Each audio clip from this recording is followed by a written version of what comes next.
자, 그럼 본격적으로 우리 오늘의 북 콘서트를 시작하도록 하겠습니다.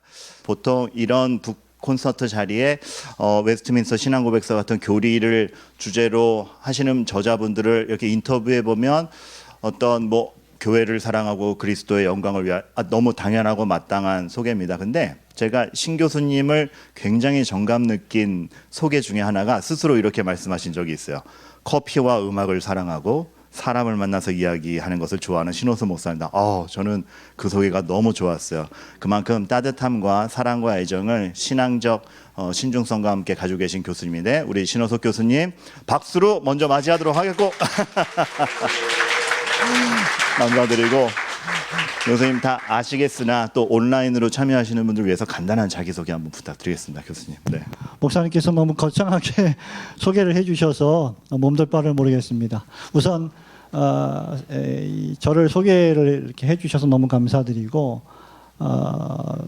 저는 이제 사회자 목사님을 좀 소개해드리고 싶은데 지금 벌써 세 번째 저의 북콘서트 강제적으로 사회를 좀 맡겨드리는 목사님이십니다. 너무 편안하게 사회에 보시고 또 리드해 주셔서 너무 감사드리고 이렇게 또 너무나 먼 길인데 또 쉽지 않은 길이고 전혀 이번에는 제가 홍보도 하지 않았는데 많은 성도님들, 목사님들 또 신학생들 분들 이렇게 오셔서 너무 감사의 말씀드리고 이렇게 제가 원래 이렇게 좀 긴장하거나 떨지 않는 사람인데 상당히 긴장이 많이 됩니다. 너무 많이 오셔가지고 너무 감사드리고 저는 신호섭 목사이고요.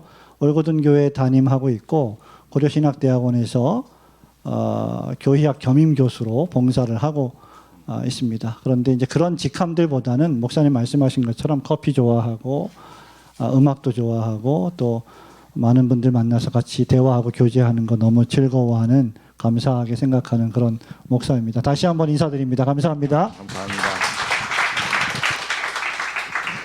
저 일단 목사님께서 긴장하신다라는 말씀 자체가 너무 감사해요. 왜냐하면 이 오신 분들 다 귀하게 여기기 때문에 생기는 것 아니겠습니까? 그래서 그 마음에 감사를 드리고 오늘도 이 북콘서트 현장에 굉장히 권위 있습니다. 멀리 부산 양산에서부터 오신 분들 계시고 지금 최소 연령으로 15개월부터 참석을 하고 있는 아주 권위 있는 북콘서트가 아닐 수 없습니다. 그래서 오늘의 시간이 유익했으면 좋겠고 또 우리가 이렇게 이런 이벤트에서 한번 만나는 얼굴들이 아니라 천국에서도 만날 다 영적 가족인 줄 압니다. 그래서 좋은 시간이 되었으면 좋겠어요. 그래서 요 말씀부터 좀 시작을 하도록 하겠습니다. 사실 제가 좀 자연스럽게 시작을 하고 일상적인 얘기를 하려고 했는데 그러니까 책 첫 페이지를 피자마자 이거를 읽으면서 이 내용부터 해야겠다고 마음에 팍 박힌 게 있었어요. 네. 이제 은사님이기도 하시고 퍼거슨 교수님이 이 조직신학 강의 첫 번째 시간에 이 말씀을 하셨다라고 하더라고요. 신학의 목적은 하나님께 영광을 돌리는 것이다. 신학의 자세는 무릎을 꿇고 기도하는 것이며 신학의 방법은 회개하는 것이다. 이거를 1장 들어가면서 바로 소개를 해주셨는데 이것이 어떤 집필의 동기와 자세와도 여러 가지 기틀이 되셨던 것 같아요. 좀 말씀해 주실 수 있을까요? 네, 저는 이 퍼거슨 교수님 지금도 생존해 계시고 너무나 활발하게 활동하고 계신데 저희 THM 논문 지도 교수님이시기도 하시고 또 전 세계에서 아마 지금 가장 유명한 저명한 교수님으로 알려진 분이고요. 특별히 이제 미국의 동부의 웨스트민스터 신학대학원에서 조직신학 교수로 오랫동안 활동을 하셨는데 그런 대석학이신 분이 목회학 석사 과정의 첫 수업 시간에 무슨 거창한 신학 이야기를 하는 게 아니라 그런 어떤 신학하는 태도와 자세에 대해서 먼저 이야기하시는 걸 보고 큰 충격을 받았어요. 우리 개혁주의 신학을 사랑하시는 분들이 많이 계신데 개혁주의 신학을 사랑하시는 분들이 비판을 받는 지점도 분명히 많이 좀 있을 겁니다. 이제 그 이유 가운데 하나가 개혁주의 신학이 참 따뜻하고 그리고 대단히 부드럽고 또 때로는 매우 강직하고 날카로운 부분이 있습니다만은 그런 따뜻하고 부드러운 그런 신학의 면은 결국은 이제 신학하는 사람의 자세, 품성, 성품에서 나온다고 보거든요. 그걸 말씀하신 것 같아요. 그래서 신학을 공부하면 할수록 더 교만해지는 것이 아니라 또 성도님들로 비유하자면 신앙의 연수가 더 늘어나면 늘어날수록 더 뭐 교만해지거나 또는 고집스러워지는 것이 아니라 더 겸손해지는 것이 참된 신학하는 태도이지 않은가. 이제 그런 면에서 그 인용을 좀 제가 한 거고요. 그리고 신앙고백서 읽어보신 분들은 아시겠지만 그 마의 구간들이 있습니다. 삼위일체, 신론, 삼위일체, 하나님의 작정과 섭리, 타락의 부분, 구원의 부분, 이런 부분들을 넘어가면 그 다음부터는 훨씬 더 쉬워요. 근데 이런 부분을 우리가 접근할 때 처음부터 너무 말이 길죠, 제가. 그렇지 않습니다. 접근할 때 대단히 그 지성을 많이 사용해야 되기 때문에 논쟁적일 수 있고 사람이 차가워질 수 있습니다. 그때 필요한 것이 퍼거슨 교수님의 말씀이라고 저는 생각을 해서 제가 신학교에서 강의할 때도 늘 우리 학생들에게 그런 부분들을 대단히 많이 강조합니다.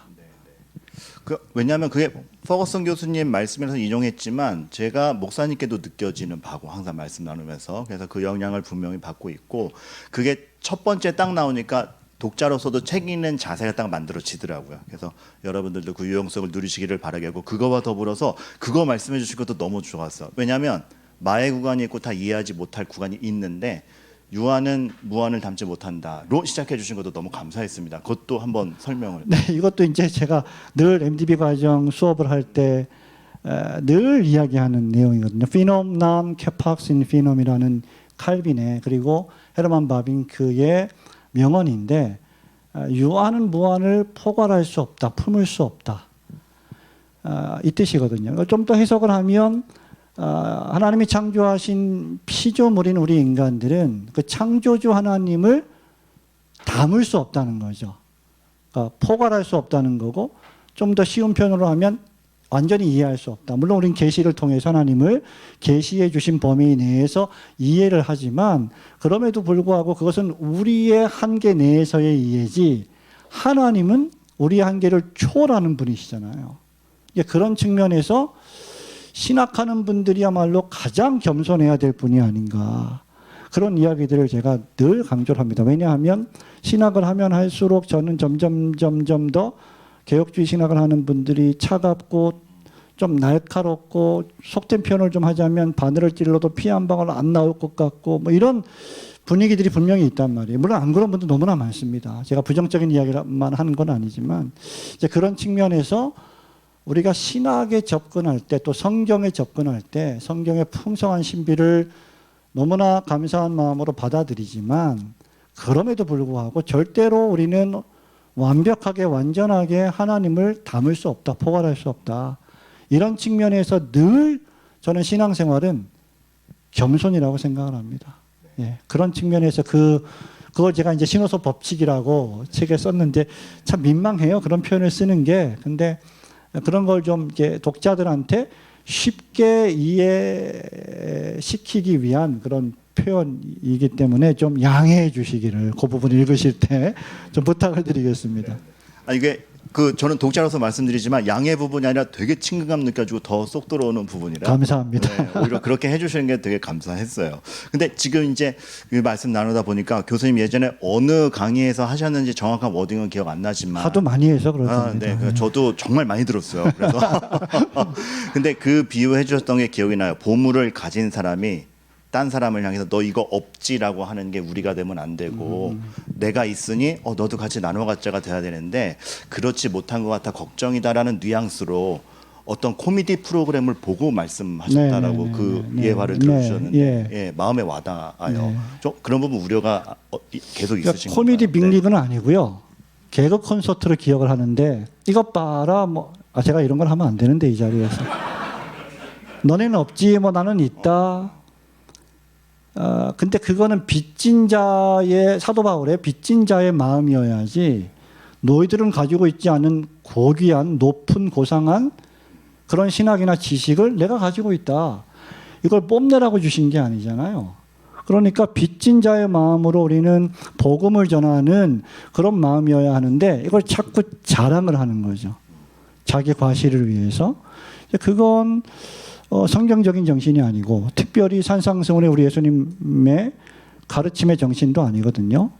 우리가 다른 사람들을 불쌍히 여겨야 되는 이유는 우리가 불쌍히 여김을 받았기 때문이잖아요. 그래서 긍휼히 여기는 자는 복이 있나니 너희가 긍휼히 여김을 받았다. 그렇게 따지면 자랑할 일이 아니라 오히려 뭐라고 표현을 해야 부끄러워할 일은 아니지만 좀 채무자의 입장으로 그 사랑을 전해야 되는 우리가 아닌가. 이 개혁주의 신학의 풍성함과 따뜻함과 아름다움을 무상으로 전해야 되는 그런 입장이 아닌가. 그런 의미에서 아마 제가 그런 이야기를 했던 것으로 기억을 하고요. 사실은 어디서 그 얘기를 했는지 잘 기억은 나지 않습니다.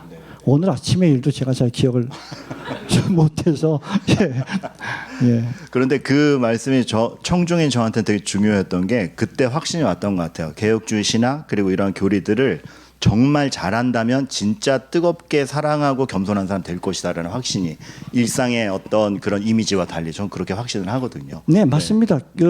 이게 이제 칼빈이 기독교 강요에서 제1권 1장에서 하는 말인데 하나님을 아는 지식은 사람을 아는 지식과 서로 연결되어 있다.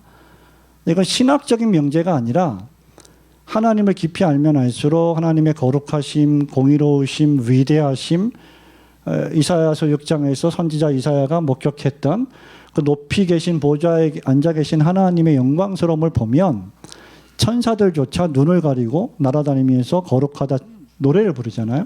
이사야는 화로다 나여 망하게 되었다 엎드려 죽게 된 그런 사람처럼 고백을 하잖아요.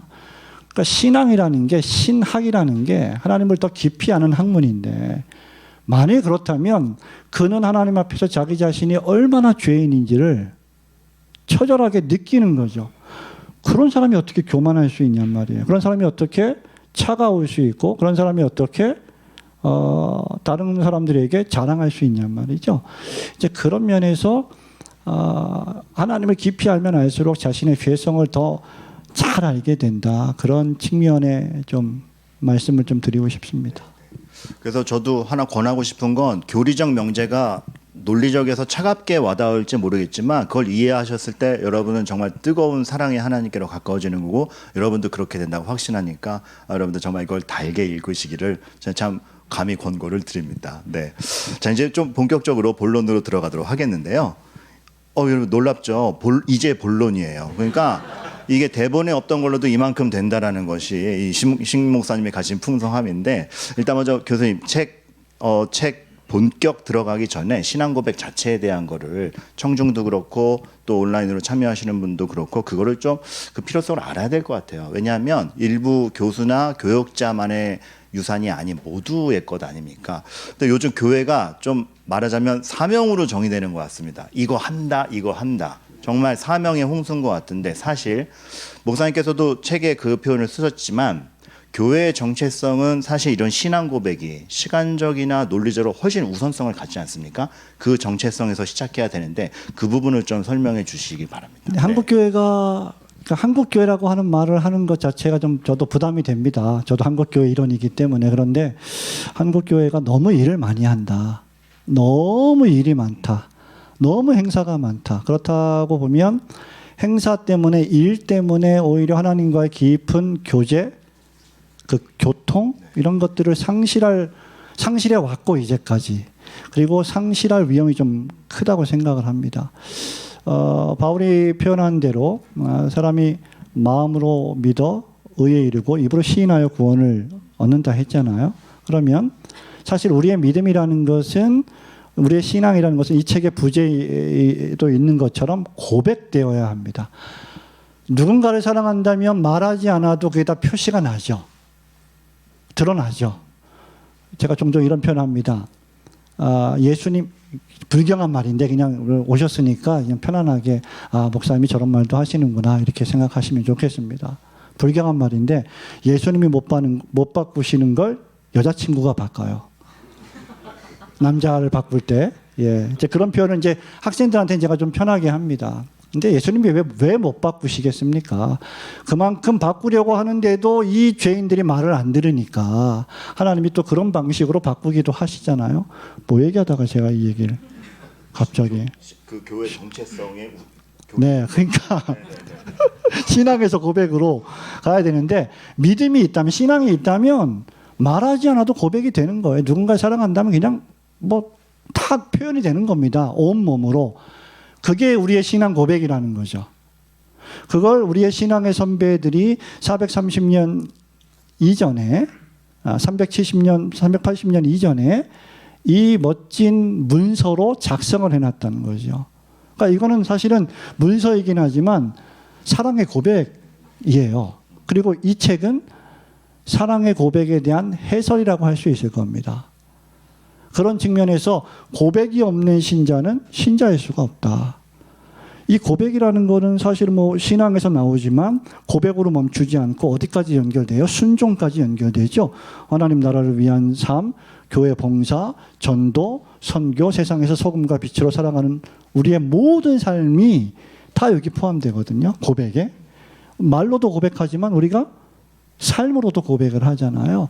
그런 측면에서 고백이 너무 중요하고 한국교회는 그런 의미에서 만약에 고백이 없는 어떤 사역 중심에 몰두된 그래서 하나님과의 깊은 사랑의 교제 없는 그런 일로만 채워져 있다면 얼마 못 갈 겁니다. 그리고 대단히 지칠 거예요. 그리고 한참 동안 시간이 흐르고 나면 내가 누굴 위해서 이렇게 살았지라고 하는 어떤 자기 연민에 빠질 수도 있고 그래서 하나님을 향한 신앙이 있다면 그것이 어떻게 고백되어져야 하는지를 배우는 것은 개인 신자들에게도 대단히 중요한 일이라고 생각합니다. 그런 측면에서 웨스트민스터 신앙고백서는 그 중요성을 아무리 강조해도 지나치지 않아요. 밤새도록 얘기할 수 있습니다. 여러분 못 가셔도 안 가셔도 여기 계신다고 하면 제가 12시까지 할 수 있는데 우리가 뭐 다 생업이 있으니까 가야 되지만 그 정도로 너무 풍성한 거예요.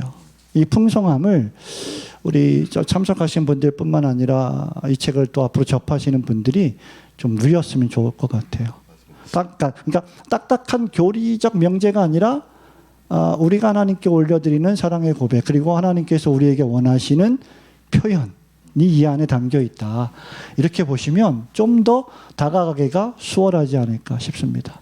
이 설명 들으니까 되게 익숙했던 말이지만 이 말 자체가 되게 다시 들리는 게 웨스트민스터 신앙 고백서라는 말이 굉장히 따뜻하게 들리고 인격적으로 들리고 진짜 간과했던 부분이 아닌가 싶고 그 결부돼서 교수님께 좀 여쭙자면은 이제 교수님과 같은 분들의 역할로 사실 이제 교회 전반의 교리 교육에 대한 게 굉장히 익숙해지고 가르쳐야 된다는 공감은 많이 된 것 같아요. 근데 풍성함 얘기하셔서 여쭙는데 그게 가르쳐야 된다 정도가 아니고 사실은 마땅히 가르쳐야 되는 이건 되게 다르다고 생각하거든요. 그냥 가르쳐야 된다와 마땅히 가르쳐야 된다. 근데 아직까지 마땅하다 생각하는 정도는 우리가 체감을 교회에서 잘 못하는 것 같습니다. 이 마땅한 부분에 대해서 네 교수님 한번. 네. 사실은 이 북콘서트도 뭐 그냥 하지 말까 지나갈까 생각을 하고 있었는데 지금 말씀하신 대로 마땅히 우리가 해야 될 일인데 마땅히 하지 않기 때문에 이걸 마땅히 해야 되겠다. 그런 생각이 좀 들어서 좀 힘들더라도 우리 자료로 남기기 위해서라도 좀 하자 그런 이제 생각을 했어요. 사실은 대한민국에 있는 또 전 세계에 있는 대한예수교 장로회라고 하는 교회에 소속이 되어 있는 교단에 소속이 되어 있는 모든 교회의 목회자들과 신학생들과 성도들은 웨스트민스터 소위 표준 문서를 마땅히 배워야 됩니다. 신앙고백서, 적어도 신앙고백서, 대요리문답, 소요리문답 이것도 모르는 분들이 많이 계시죠. 그런데 예배 모범 교회 정치 말하면 더 몰라요. 표준 문서엔 그것까지 포함이 되어 있거든요. 근데 신앙고백서 대소리문답은 장로교 헌법에도 성경 다음에 교리에 신앙고백서 대소리문답이 나옵니다. 그 다음에 헌법에 두 종류가 나오는데 교리표준과 관리표준이 나와요. 관리표준은 교회 정치를 이제 한 학기 분량을 1번 만에 끝내는 거죠, 지금. 교회를 어떻게 목회할 것인가, 어떻게 설교할 것인가, 어떻게 예배할 것인가 이걸 다루는 거거든요. 그게 전부 교회 헌법이에요.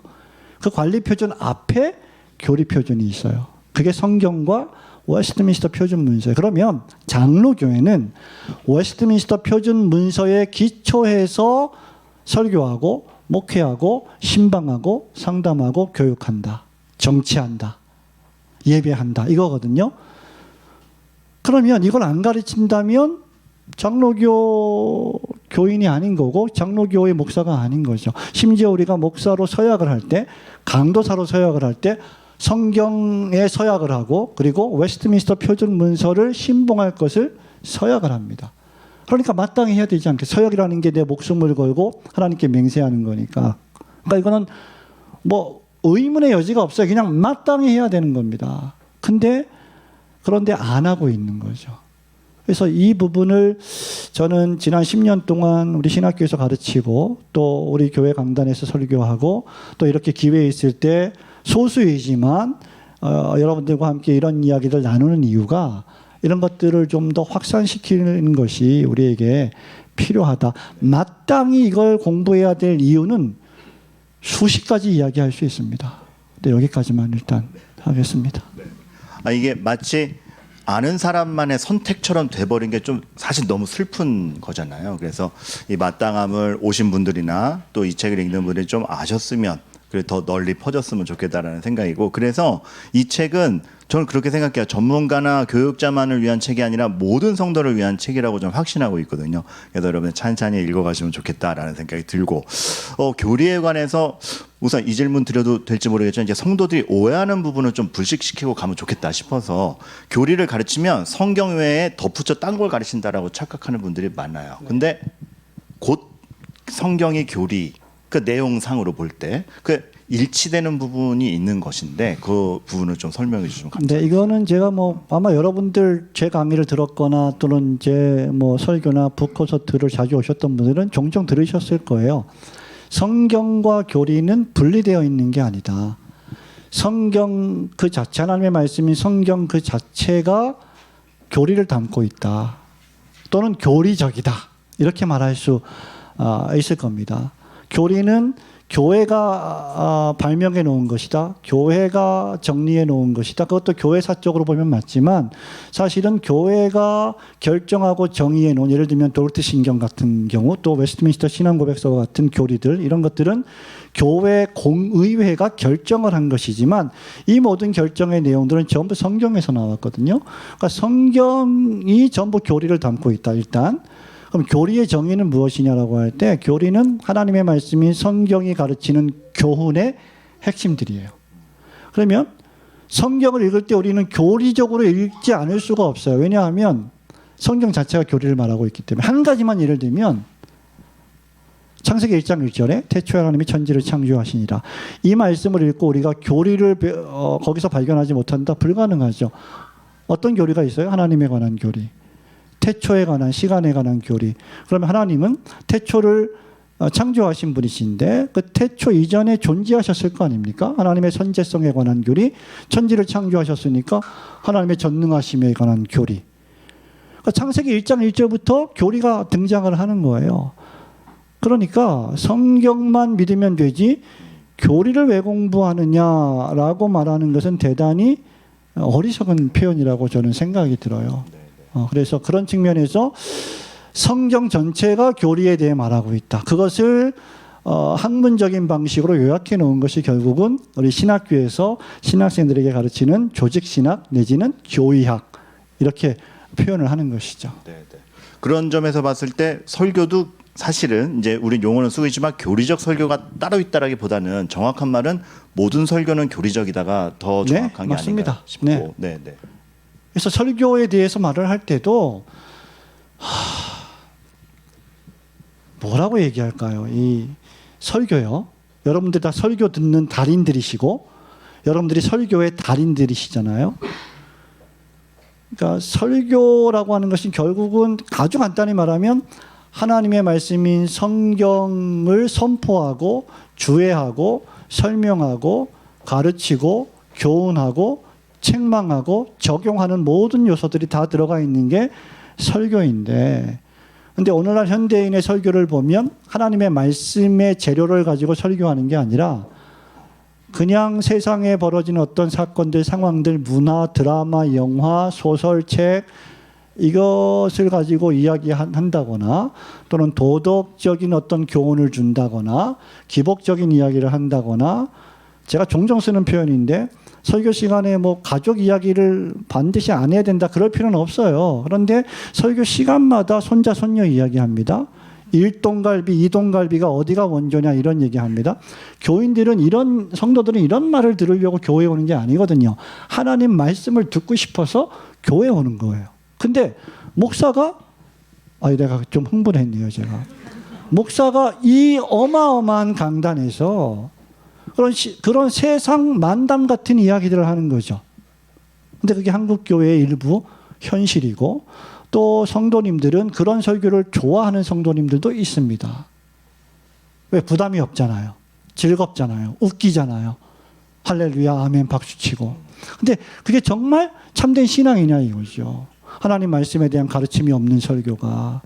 그런 면에서 우리의 설교가 교리적이어야 결국은 그렇게 힘들어도 건강해지고 영적으로 하나님 앞에 바로 설 수 있는 그런 말씀의 선포 그리고 그런 말씀의 들음이지 않을까.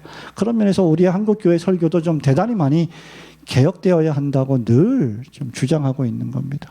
물론 제가 잘났다고 하는 말이 전혀 아니에요. 전혀 그런 의미에서가 아닙니다. 그런 측면에서 우리 한국교회 강단의 설교가 조금 더 성경적으로 교리적으로 변화되면 좋겠다. 그런 생각을 늘 하고 있습니다. 우리의 숙제입니다. 목사님도 마찬가지예요. 우리도 잘하겠습니다. 네. 아니 저에게 하는 말이에요. 저에게. 그래서 우리의 설교는 MSG가 별로 없잖아요. 조미료가 좀 있어야 이게 맛있는데, 근데 그게 그렇게 건강해서 좋지는 않잖아요. 예, 여기까지 하도록 하겠습니다. 설교 문제는 또 언젠가 또 다룰 때가 있을 겁니다.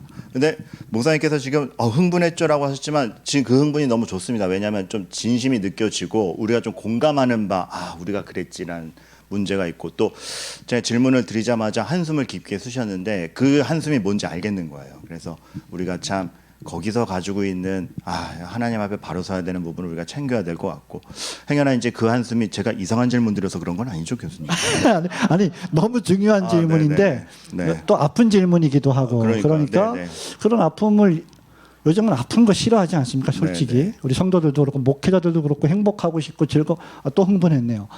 즐겁고 싶고 재미있는 사도 바울이 디모데에게 말한 것처럼 귀를 간지럽히는 사욕을 쫓을 스승들을 많이 두고 있잖아요. 그러니까 조금만 하나님 말씀으로 좀 우리가 바르게 신앙생활하자, 바르게 하나님 섬기자 하면 교회가 여기밖에 없냐? 이런 말 많이 들어봤잖아요. 그러니까 이런 부분들이 우리 목회자들도 그렇지만 성도님들도 훈련이 안 되어 있다. 그냥 교회 와서 좀 편안해야 되고 즐거워야 되고, 물론 너무 즐겁습니다. 우리 교회 성도님들 교회 오는 게 너무 즐겁고 행복하고 그런데 훈련 받는 차원도 있단 말이죠. 하나님 백성으로서. 그러니까 그런 이제 좀 아픈 이야기들을 해야 되니까 한숨을 쉰 거지. 목사님 저 사랑합니다. 감사합니다.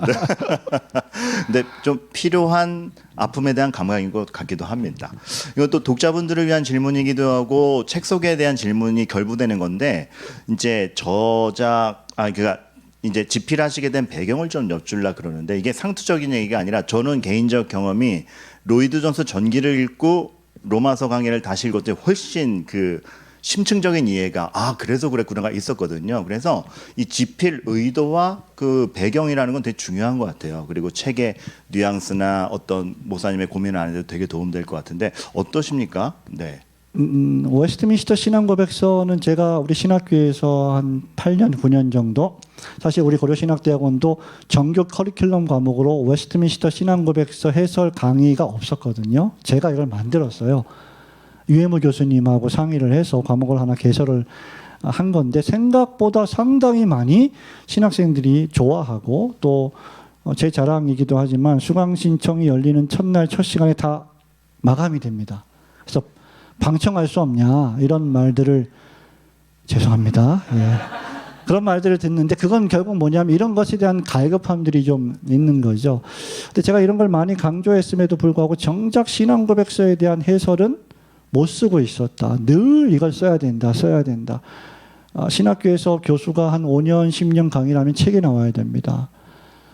책이 안 나오면 그건 거기까지 하도록 할게요. 그런데 되게 나와야 되는데, 그래서 이게 책을 써야 되겠다는 생각을 늘 가지고 있었고, 그래서 저는 이제 책을 쓰는데 석사학위 논문, 박사학위 논문을 다 썼지만, 여기 지금 또 미국의 유수한 신학교에서 박사학위 공부를 다 마치고 오신 분들도 계신데 너무 힘들어요. 그래서 싫어요. 일단 어려운 게 싫습니다. 그래서 내 책을 읽고 무슨 말인지 모르겠어, 어려워, 이러면 안 된다는 생각을 늘 갖고 있고, 또 우리 목회자들, 교수들의 사명은 어려운 내용을 쉽게 풀어서 설명해 주는 것이 우리의 사명이다. 어려운 말도 쉽게 해주는 게. 근데 쉬운 말도 어렵게 하시는 분들이 있거든요. 책은 좋은데 또 말도 되게 뭐 어려운 분들이 계세요. 그래서 그런 어려움, 그런 고통을 주면 안 되겠다 해서 최대한 쉽게 쓰려고 썼는데, 그 목적은 뭐냐면 성도들이, 물론 이제 1차적으로 우리 신학생들을 위해서 썼지만 우리 성도들이 이것을 읽고 이 신앙고백서의 풍성함을 잘 배우고 이해할 수 있기 위해서 쓴 거예요. 그리고 한국 교회에 사실은 이 신앙고백서 해설이라고 하는 책을 한국 저자가 쓴 책을 꼽으라면 한 손에 꼽을 겁니다. 아마 몇 권 안 됩니다. 그리고 번역서도 몇 권이 안 돼요. 근데 이게 우리의 현실이라는 거죠. 한국 교회가 100년의 역사를 가지고 있는데, 장로교회가 그런 역사를 가지고 있는데 신앙고백서 해설이 없어요. 그래서 우리 성도들에게 이러한 신앙고백서의 풍성함을 좀 쉽게 좀 접할 수 있는 책을 써야 되겠다. 그것이 저의 두 가지, 신학생들, 목회자들, 그리고 성도들, 그런 측면에서 이 책을 이제 쓰게 되었죠. 근데 저는 이제 독자 입장에서는 이 책뿐만 아니라 목사님 책은 항상 읽는 사람 배려했다라는 느낌이 진짜 많이 들거든요. 그게 이렇게 쉬운 설명, 쉬운 팔려야 돼. 그건 아니죠. 팔려야 되니까. 예. 제가 이런 얘기하면 참 싫어하는데 우리 성도님들이. 죄송합니다. 오늘 설교 시간이 아니니까. 아니 목사님 이거 좀 좋게 포장하려고 하는데 그렇게 말씀하셨어요. 그거를 잘 팔려야 된다는 걸 멋있게 포장하려고 하는데 이미 다. 그렇죠. 근데 좋아하시는 분들은 또 다 근데 좋아하십니다. 근데 진심이고, 제가 여러분께 추천해 드리는 건 쉽게 읽혀요. 가독성이 정말 좋고, 말씀하신 대로 너무 어려운데 끝까지 이해 안 되는 게 있는 반면에 쉽게 읽히는데, 자, 제가 신호순 목사님의 책을 추천하는 이유 중에 하나가 이게 있어요. 쉽게 읽히는데 읽은 다음에 깊게 사색하게 돼요. 그러니까 생각을 계속하게 되는 거죠. 그래서 그 목사님 책의 어떤 단어의 압축성, 그리고 성도가 또 쉽기만 해서는 안 되고 생각해야 되지 않습니까? 그래서 저는 쉽게 읽히고 계속 사색하게 되는 유용성을 누리고 있는데, 의도하신 바이신지, 그리고 성도가 읽은 다음에 좀 개인 고민과 사색을 어떻게 하면 좋을지. 그거는 결국은 이제 공감대가 형성이 돼야 된다고 생각이 들어요. 그래서 이 책에 보면 제가 우리 교회 강단에서 말하지 않았던 내용들이 좀 있습니다. 좀 개인적인, 사적인, 좀 프라이빗한 내용들이 좀 있어요. 그런 얘기를 쓴 것은 이제 설교의 강단은 사적인 이야기를 하는 공간이 아니기 때문에 최대한 제가 그것을 좀 절제를 하는 편이거든요. 근데 제가 다른 교회에 설교하거나 뭐 특강을 하거나 이런 데는 좀 더 캐주얼하게 그렇게 설교하고 강의하고 재밌게 좀 하는 편입니다. 여기 제가 좀 가서 사경회를 인도했던 교회 목사님들도 지금 와 계신데, 그런 측면에서 책은 조금 더 그렇게 좀 캐주얼한 내용들을 의도적으로 제가 담았고, 그 이유는 아까도 말씀드린 것처럼 독자 편의를 생각을 하는 거죠. 어떤 책들은 사실 읽다가 저도 포기하고 싶은 책이 있어요. 무슨 말을 하는지는 알겠는데 모르겠는 책들이 있어요. 돈이 너무 아까워요. 그래서 그런 돈이 아깝다는 생각이 되면 안 되겠다, 그런 생각을 했기 때문에 조금 좀 편의적으로 그렇게 좀 썼습니다. 참 그런 독자 배려 너무 감사해요. 저도 어려운 책 읽다 보면은 분명히 첫째밖에 안 읽었는데 갑자기 넷째가 나와요. 어디를 놓친 거지? 막 이해가 안 되는데 갑자기 셋째가 나오고 넷째가 나오고. 근데 번역서일 가능성이 큽니다. 그게 번역서는 그렇게 또 자기도 모르게 번역을 하니까. 그래서 저는 여러분께 추천해 드리는 게, 책의 문투 자체가 성도를 애정하고 있다라는 게 느껴지는 책이고, 그래서 여러분들께서 정말 가까이 하셨으면 좋겠다는 생각이 들고, 좀 이 신앙에서 고백으로라는 이 부제에 대해서 좀 말씀을 나누고 싶은데, 아까 고백에 대해서는 너무 이렇게 마음에 와닿게 설명해 주셔서 감사한데, 또 다른 측면에서 고백이라는 건 사실 그런 게 있지 않습니까? 그러니까 객관성, 그리고 잘못된 것에 대한 저항이 고백으로 드러난 것 같아요. 그 부분에서도 되게 중요한 의미 아닌지. 네네. 제가 최근은 아닙니다. 벌써 한 3, 4년 됐는데 저의 스승이신 싱클레어 퍼거슨 교수님과 조엘 비키 박사님이 공동으로 편저한 책이 하나 있어요. 네, Reform, Confession, Harmonized라고 하는 책인데 조일 북스에서 제목이 신앙 고백의 하모니로 이제 번역이 돼서 출간을 했습니다. 그 책을 저한테 이제 번역을 했는데 그 책은 장로교회 표준 문서 3가지, 또 네덜란드 개혁교회 표준 문서 3가지, 도르트 신경, 벨직 신앙 고백서, 하이데베르그 요리문답, 도르트 신경, 그리고 사실은 한국교회 잘 알려져 있지 않지만 가장 풍성하고 가장 분량이 많은 제2 스위스 신앙 고백서가 그 안에 포함되어 있어요. 그래서 7개의 신앙 고백 문서를 주제별로 쫙 써놨거든요. 죄송합니다. 제가 이 얘기를 질문이 뭐였죠? 신앙에서 고백으로 네, 고백. 네네. 고백의 어떤 객관성과 맞습니다. 잘못된 그 것에 대한 저항. 네네. 예, 고맙습니다. 예, 알려주셔가지고 그것이 결국은 교회 역사를 통해서 집대성된 교회의 신앙 고백이거든요. 그러니까 이건 객관성을 담보하고 있는 거예요. 하나님을 향한 우리의 신앙이 개인적이고 주관적이기도 하지만 동시에 공동체적이고 객관적입니다. 사도신경 개인의 신앙 고백 아니죠? 객관적이에요. 공동적이에요. 그런 의미에서 이 신앙 고백서를 우리가 역사적 개혁파 신조라고 부르죠. Reform, Historical Confession, Historical Reform Confession.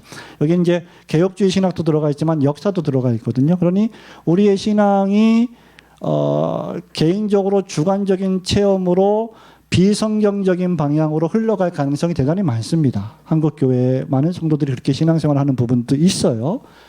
이것을 교정해 주는 것이 뭐예요? 성경과 그 성경을 밝히 해설한 개혁파 신앙 고백 문서들입니다. 그런 측면에서 객관성이고, 그래서 우리는 웨스트민스터를 표준 문서라고 부르거든요.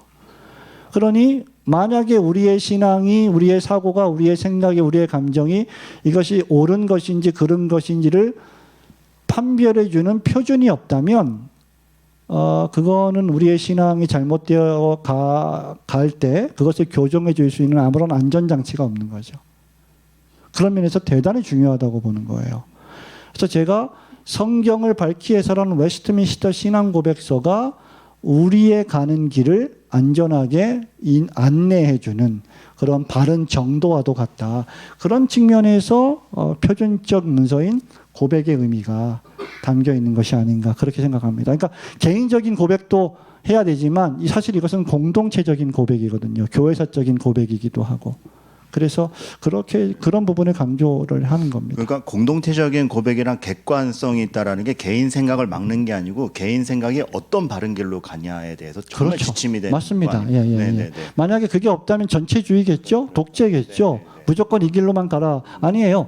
그러니까 하나님께서 우리에게 주신 신앙의 감정, 또 하나님의 한 사람을 다루시는 이 섭리와 역사는 아까도 말했지만 우리의 이해를 초월할 때가 있습니다. 그러나 그것이 일반화가 돼서는 안 되죠.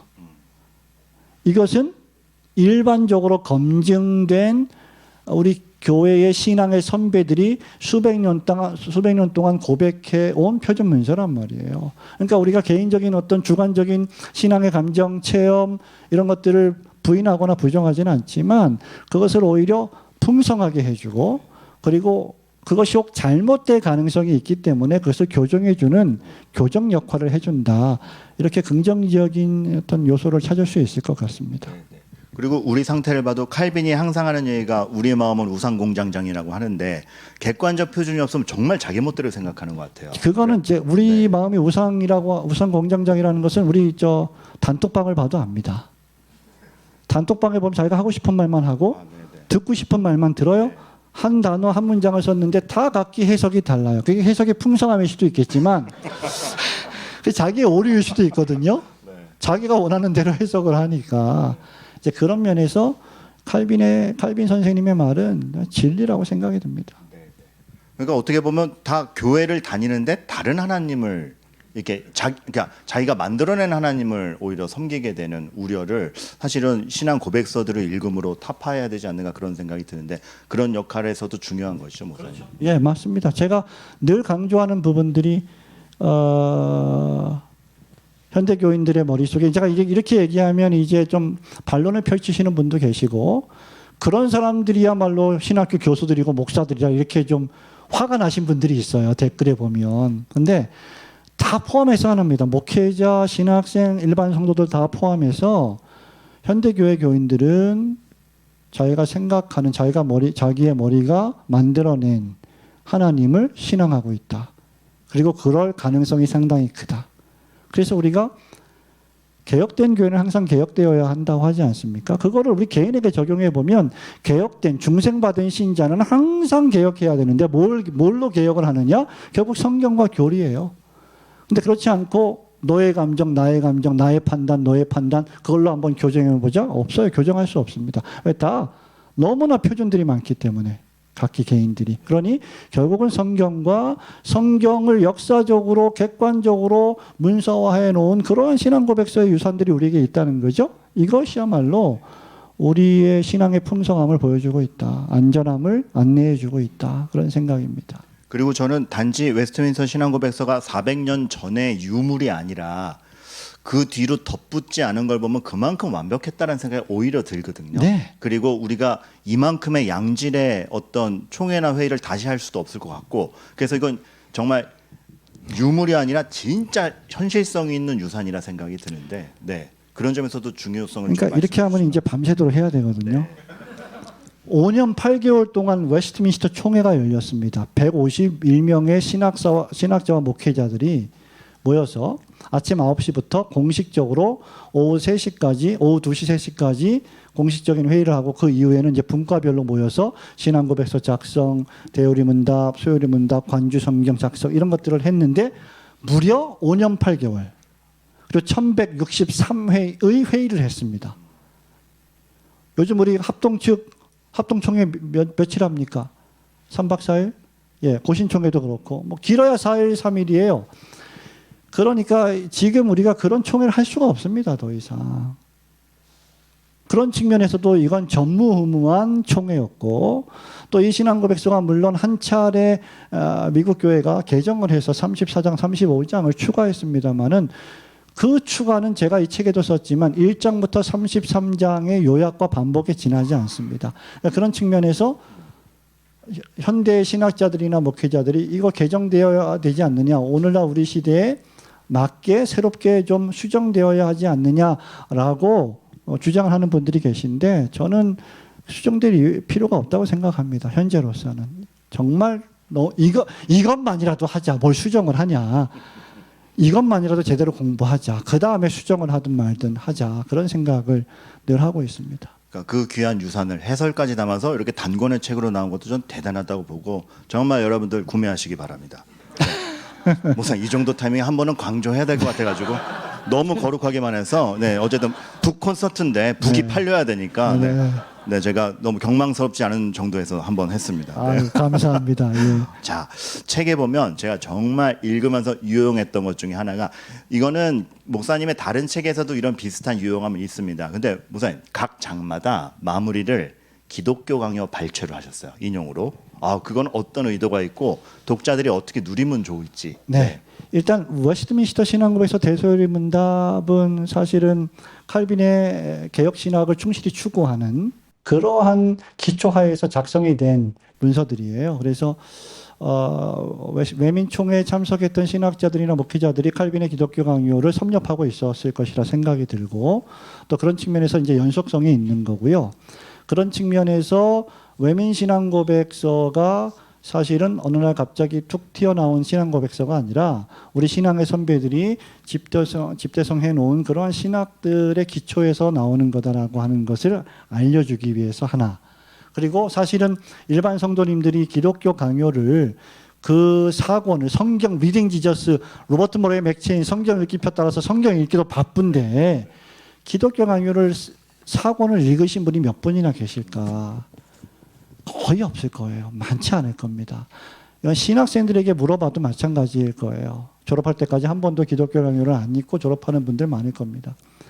그래서 그런 측면에서 기독교 강요의 풍성함이 있다. 그리고 이 각 장을 칼빈이 이미 한 50년, 100여 년 전에 저술을 해 놓았다. 그러니 이런 내용들을 통해서 기독교 강요로 가서 좀 더 신앙생활의 풍성함을 얻었으면 좋겠다. 그런 의미에서 하나씩 발췌해서 그 안에다 이제 포함시켜 놓은 거죠. 힘들었습니다. 그러셨을 것 같아요. 네. 그거를 그냥 선택하신 게 아니고 정말 그러니까요. 그 뽑아내셔서 하는 게 정말 저는 그 소중함을 좀 알려드리고 싶어서 보는 순간에 이거 한 문단 선택하는 게 정말 쉽지 않으셨겠다. 그게 그래서 저자의 노력, 그러나 우리의 유용성 여러분들 느끼셨으면 좋겠고, 그리고 서로 사실 말하자면 웨스트민스터와 칼빈의 윈윈이 되는 게 칼빈의 그 정리된 문구 덕분에 신앙고백서를 더 입체적으로 이해할 수 있고, 그리고 이 신앙고백서 덕분에 칼빈도 다시 보이게 되더라고요. 그래서 또 그런 입체적인 이해도가 있어서 여러분들이 그 혜택을 잘 누리셨으면 좋겠어요. 이런 식으로 정리한 책이 없어요. 정말 구매를 부탁드립니다. 네.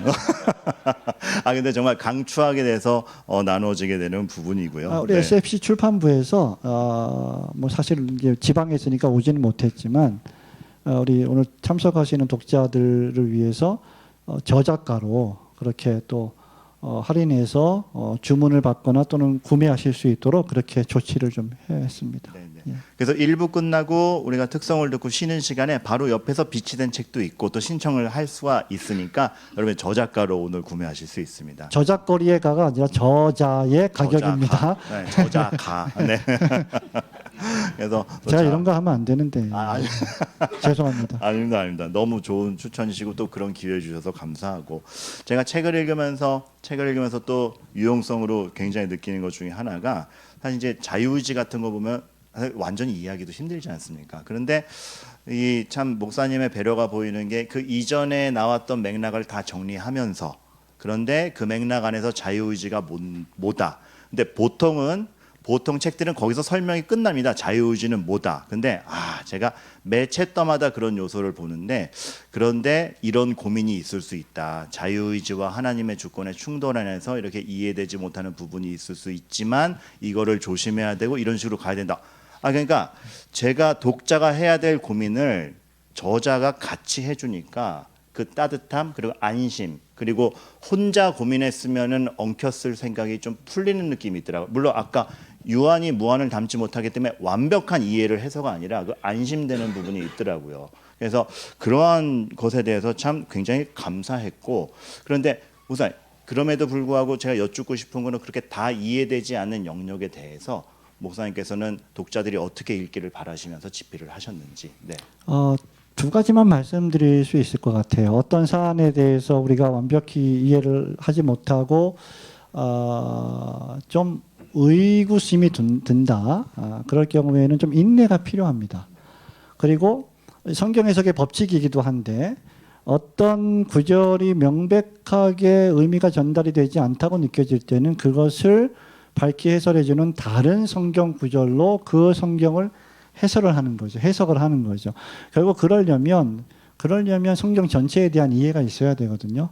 그러니까 성경이 어려워요, 목사님. 성경 너무 방대하고 어려워요. 뭔 말인지 모르겠어요. 이런 분들은 충분히 공감하면서도 성경을 많이 안 읽는 분일 가능성이 커요. 그러니까 힘들어지겠죠, 또. 그래서 이 책을 읽을 때도 어떤 부분이 완벽하게 이해가 안 된다면 좀 인내를 가지고 그냥 넘어가고 다음 부분을 읽고 또 다음 부분을 읽다 보면 그게 이렇게 이해가 되는구나 하는 지점이 있어요. 그때까지 좀 인내가 필요합니다. 성경도 마찬가지고.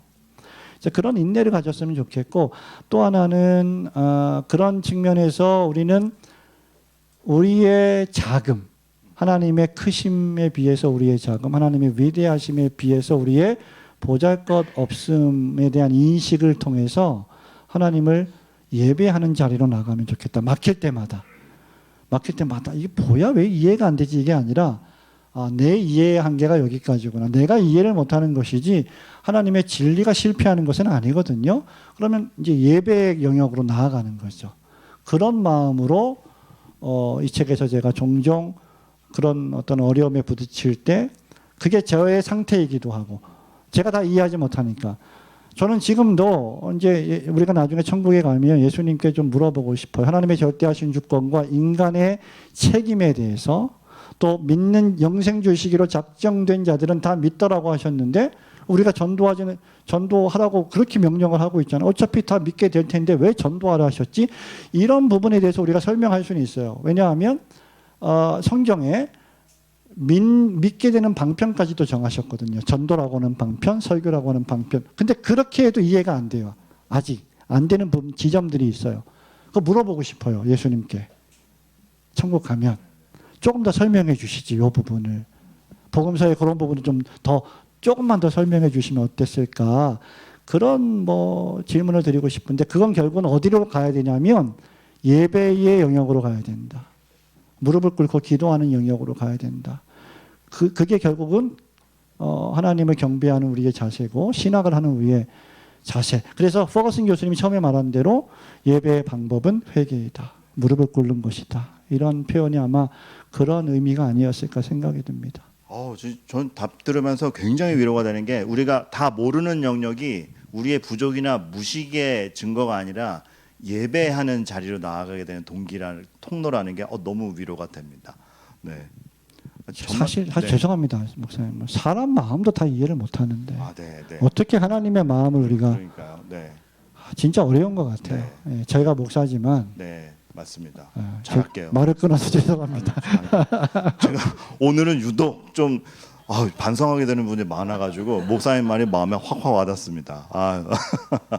근데 이 책에 이제 좀 다른 부분에 대해서 장점을 설명하자면, 전 목사님 책 읽으면서 늘 느끼는 건데 명확한 교리적 확신이 가장 실질적 적용이다라는 좀 확신이 있거든요. 그러니까 왜 이 말씀 드리냐면 보통 설교나 우리의 어떤 우리가 개인 묵상을 하더라도 깨달은 거랑 적용이 따로예요. 그래서 교회에서 만약에 적용점을 뽑아보세요. 그러면 따로 아이디어를 구해야 되고 그냥 교리적 명제는 그냥 아카데믹한 것 같고 이게 따로 노는데 저는 목사님 책 읽으면서 늘 느끼는 게 가장 충실한 교리적 확신이 가장 실질적 삶의 요소를 만들어내는 것 같아요.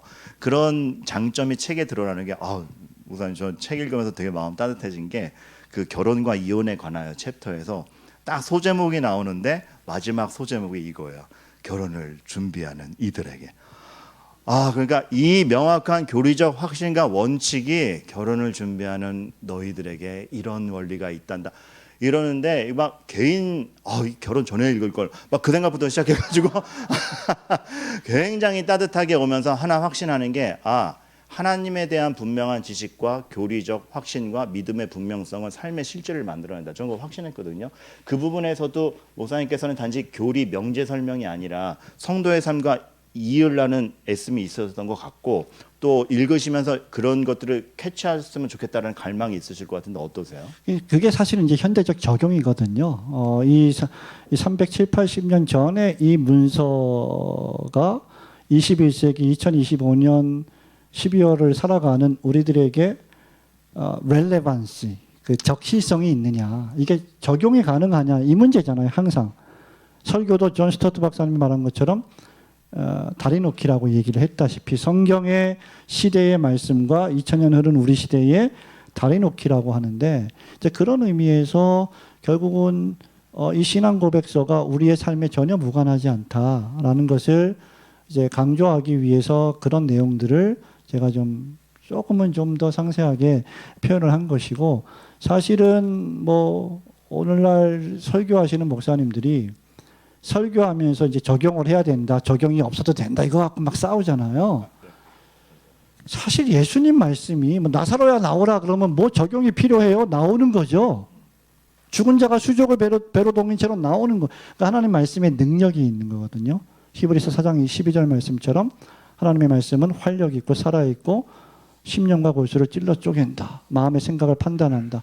그러니까 그런 의미에서 그 말씀의 가르침의 총체인 교리를 우리가 공부한다면 그 교리 자체가 우리의 가슴을 뜨겁게 하고 우리의 지성을 시원하게 하고 우리 손발을 움직여서 주님을 섬기게 만드는 거죠. 거기까지 나아가지 않으면 사실은 그건 죽은 정통이죠. 제 신앙의 스승인 로이 존스 박사님이 늘 얘기했던 것처럼 지식은 정통인데 그 삶이 없는 정통이 되는 거죠. 근데 지식이 정통이면 삶이 없을 수가 없어요. 그럴 수 없습니다. 그러면 이 말은 뭐냐면 잘못된 정통의 지식을 가지고 있는 거죠. 죽은 정통이라는 게. 저는 죽은 정통이라는 게 잘못된 정통이라고 생각이 들어요. 그런 측면에서. 진짜 정통이라면 따뜻한 삶의 열매가 없을 수 없다. 그런 측면에서 교리는 우리의 삶을 뜨겁게 해주는 자연강장제와 같다. 이런 생각을 늘 하게 됩니다. 그런데 이 책은 정말 그 뜨거움으로 너무 자연스럽게 유도하는 책이라 제가 참 감사를 드리고 그런 부분이 있어야 된다고 생각을 하고 그래서 여러분 이 책은 교리적 지식을 얻는 책이 아니라 성도로서의 삶을 얻는 책도 된다는 거를 제가 좀 추천을 드리게 됩니다. 네. 그래서 뭐 말씀하시려고 아닙니다. 네. 사적인 얘기라서 하려다가 참았습니다. 네. 뭐 저에 대한 건 아니셔도 아니에요. 뭐 마음에 안 든다 아닙니다. 그런 건 책에 있습니다. 네. 네. 책에 있는데 제가 써놓고 좀 후회한 부분들이 좀 있는데 한두 개가. 궁금하긴 한데요. 그러니까 교리가 실생활에 뭐 얼마나 적용적이냐. 그러니까 그거를 저는 이제 늘 삶 속에서 이 하나님의 말씀이 진짜 드러나는데 인간의 전적 무능력 total depravity of human nature. 인간 본성의 타락을 우리가 배우잖아요. 신학교에서. 교리적으로 배워요. 신학적으로 배워요. 근데 우리 삶 속에서 인간의 타락의 본성이 뭘까? 인간의 전적 무능력, total inability 이게 뭘까? 그걸 이제 사적으로 제가 그 책에 썼는데 어머니가 한 20여 년 전에 암으로 돌아가셨어요. 제가 목사인데 말씀을 설교하고 전도하고 죽은 영혼들을 살리는 일을 내가 하고 있는데 정작 내 어머니를 못 살리는 거예요. 제가 병원에서. 이게 전적인 무능력이구나. 이게 내가 내 구원에 아무런 공헌을 할 수가 없구나. 그러니까 교리를 바르게 배우게 되면 그런 모든 부분들에서 우리는 적용이 다 되는 거예요. 여기 우리 성도님들도 계시지만 다이어트 다 하시잖아요. 왜 실패해요? 인간의 전적 타락 때문에 그래요. 네. 그게 전혀 무관하지 않아요. 네, 그런 측면에서 저는 조금 우리 신앙 고백서를 조금 더 쉽게 우리가 이해를 하는 측면에서 적용을 얼마든지 할 수 있겠다. 네, 그리고 실제 신앙 고백서는 앞부분은 상당히 신학적인 난제들이 좀 있지만 이제 중반부와 구원론 지나서 교회론 종말론으로 갈수록 상당히 실제적입니다. 맹세와 서약을 다루고 있고요. 예배와 안식일을 다루고 있고요. 세례와 성찬을 다루고 있고요. 유아세례 다루고 있고요. 말씀하신 것처럼 결혼과 이혼도 다루고 있고요. 그리고 심지어 태어나자마자 죽은 갓난아이의 영혼이 어떻게 되느냐 이런 부분들도 다루고 있어요. 그래서 너무나 실제적이다. 그래서 딱딱한 책만은 아니다는 말씀을 드리고 싶습니다. 네, 저도 그걸 말씀드리고 싶어요. 딱딱한 책이 아니다라는 거를. 네, 그리고 지금 제가 조금 아까 다이어트 실패는 전적 타락과 무능력이라는 거에 지금 꽂혀가지고. 근데 이제 합리화를 하게 되죠. 이게 내가 타락한 본성이 때문에 어쩔 수 없다 이렇게 하지만 또 우리가 분투해야 되지 않겠습니까? 예.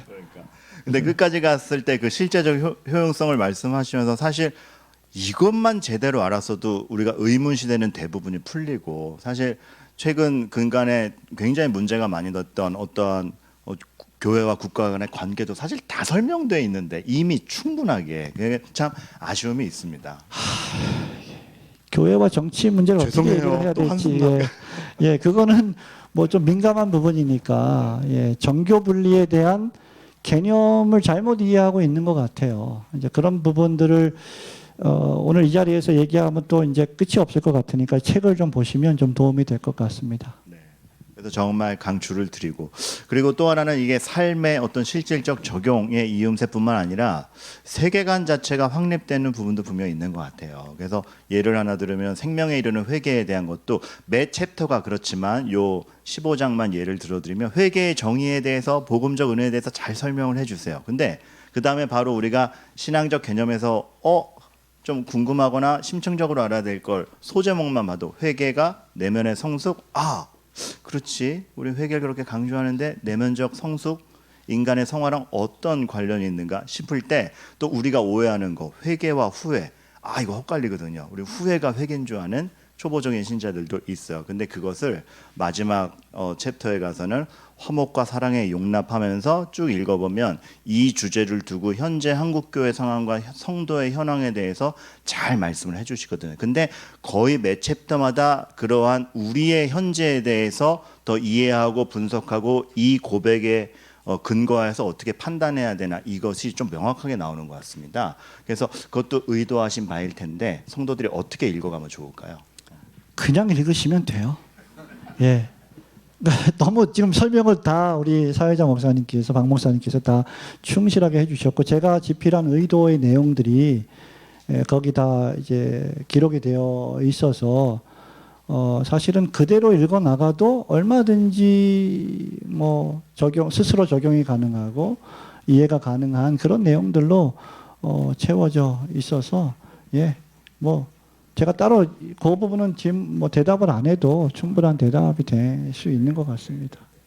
그래서 저는 계속 강조하지만 정말 이 너무나 핵심적이고 마땅히 읽어야 된 고백서가 너무 간명하고 이해하기 쉬운 해설로 되었는데 이것이 딱딱하지 않고 정말 우리 삶에 실질적이고 세계관 구축에 도움이 된다라는 그러니까 이게 다 따로 놀지 않았으면 좋겠어요. 그러면서 그 고백이 바로 성경이고 이거를 여러분들이 이 책을 통해서 누리셨으면 좋겠습니다. 제가 요거 하나 또 여쭐 것이 참 목사님 책에서 제가 느끼는 감사함 너무 제 주관적인 것 같지만 여러분들도 누리실 거라 생각돼서 질문 드리자면 그 교회에 관하여서 이렇게 쓰시는 대목이 있어요. 그러나 우리가 주목해야 할 점은 웨스트민스터 신학자들이 교회를 논함에 있어서 적그리스도의 정체를 규명하는 것보다 교회의 머리가 누구인지 분명히 밝히는 일에 더욱 중요하게 여겼다는 사실입니다. 저는 이거 좀 뒤통수 맞는 느낌이었습니다. 왜냐하면 제가 요즘에 보니까 제 설교도 그렇고 이거 아니야 내지는 뭘 좀 더 안다면은 넌 아니지 이것만 했던 것 같은데 사실은 적그리스도를 규명하는 거 중요하지만 그거보다 이게 교회다. 여기가 하나님 나라다. 그 방향성을 놓쳤던 것 같아요. 이 문장이 너무 시원했습니다. 이 부분에 있어서 목사님 어떠십니까? 참 성도들이 바라보기를 바라는 방향성과 이 책을 보면서 우리가 좀 최종적 목적으로 갖는 그 시선 이런 것들에 대해서 우리의 신앙에는 분명히 부정적인 요소가 있고 긍정적인 요소가 있는데 또 우리 책을 읽을 때도 마찬가지고 우리의 설교도 마찬가지고 그러니까 우리가 어떤 진리를 배워나갈 때 비진리를 논박하기 위해서 그것을 진리를 사용하는 경우가 상당히 많아요. 근데 우리 예수님은 분명히 바리새인들 또 사두개인들 서기관들의 실책들을 논박을 하지만 거기서 멈추지 않고 항상 하나님의 말씀으로 가거든요. 계명의 말씀으로 가서 이것을 해라 저것을 해라라고 이 지점으로 가야 한다라고 끌고 가시잖아요. 우리 예수님께서. 하나를 예를 들면 율법사가 예수님한테 이렇게 대답을 합니다. 율법이 무엇입니까? 그러니까 예수님이 네가 말하는 율법이 무엇이냐? 하나님을 사랑하고 이웃을 사랑하는 것입니다. 이렇게 쭉 설명을 합니다. 10계명을 이야기합니다. 그래 네 말이 옳도다. 그리고 하나 덧붙입니다. 가서 이와 같이 하라.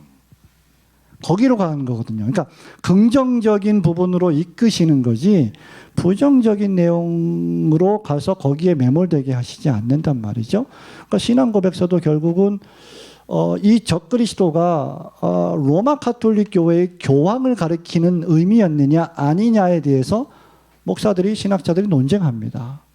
데살로니가 후서 갈라디아서에 나오는 멸망에 가증한 것이 아직 오지 않았기 때문에 이것은 적그리스도가 아니다. 이걸 얘기하는 게 아니에요. 사실은 신앙 고백서는 교회의 머리가 누구시냐? 그리스도이시다. 그러면 그리스도가 머리가 되지 않는 교회들이 많이 있단 말이죠. 그런 부분들을 제거하고 우리의 교회가 그리스도께서 머리가 되시는 교회로 만들어 가는데 초점을 맞춰야 되는데 적그리스도가 뭐야? 누구야? 어떤 놈이야? 이거 찾는데 우리의 에너지를 소비한다는 거죠. 그걸 규명하는데 우리의 에너지를 소비하는 거예요. 그러니까 그것도 긍정적이고 필요한 일이긴 하지만 신앙 고백서가 의도하는 바는 그게 아니라는 거죠. 물론 그 당시 로마 가톨릭 교회를 저는 그렇게 믿습니다. 분명히 적그리스도라고 규명을 했어요. 그러나 그럼에도 불구하고 그것은 교회의 머리가 그리스도이심을 강조하기 위한 표현이었다. 그러면 우리는 그쪽으로 가야 된다는 거죠. 그래서 정말 더 부여하고 정말 나아가야 될 방향성을 볼 수 있어야 되는데 너무 아닌 거에 집착하고 그걸 밝히는 데 에너지를 많이 쓴 현실에서 정말 좋은 방향타를 제시해 주는 책이라 감사드립니다. 아이고, 그래서 여러분들 감사합니다. 정말 이 책에서 누릴 수 있는 이 시원한 유용성들이 진짜 많습니다. 네, 그래서 여러분들이 오늘 이 자리를 통해서 그 책의 장점들에 대해서 아시고 책의 장점뿐만 아니라 웨스트민스터 신앙고백서의 중요성에 대해서 마땅함에 대해 아시길 바라겠고, 목사님 몇 가지 질문이 더 있지만 잠깐 환기하는 느낌에서 혹시 독자분들 중에서는 나는 이 책을 이렇게 읽었다라는 소감이 있으시면 혹시 한 분 정도 말씀을 들어도 혹시 이제 오늘 와서 소개를 받고 사시는 분들도 있겠지만 혹시 이 자리에 계신 분 중에 읽으신 분 중에서 나는 이 책을 읽고 이런 참 유익을 얻었다, 참 나누고 싶다 하시는 분 혹시 계실까요? 네, 혹시 계실까요? 아니면 죄송하지만 혹시 박 목사님 저기 혹시 읽으신 것 같은데 한 말씀 부탁드려도 될까요? 네네 목사 네. 우리 앞으로 모시죠. 네 앞으로 모시겠습니다. 목사님 실례가 안 된다면 잠깐만 우리 박수로 네. 목사님 이게 사전 말씀 없이 이래서 죄송하지만 분명히 읽으셨을 것 같고 유용성을 느끼셨던 것 같아서 잠깐 이 자리에 앉으시죠. 네 잠깐 앉아서 하시죠. 네 전 이렇게 잠깐 앉으세요. 네, 분당 사랑의 교회 박형철 목사고요. 개척해서 이제 26년 됐습니다. 한 3년 정도 더 하면 이제 은퇴를 해야 할 나이입니다. 그럼 대충 제 나이를 알겠죠. 네.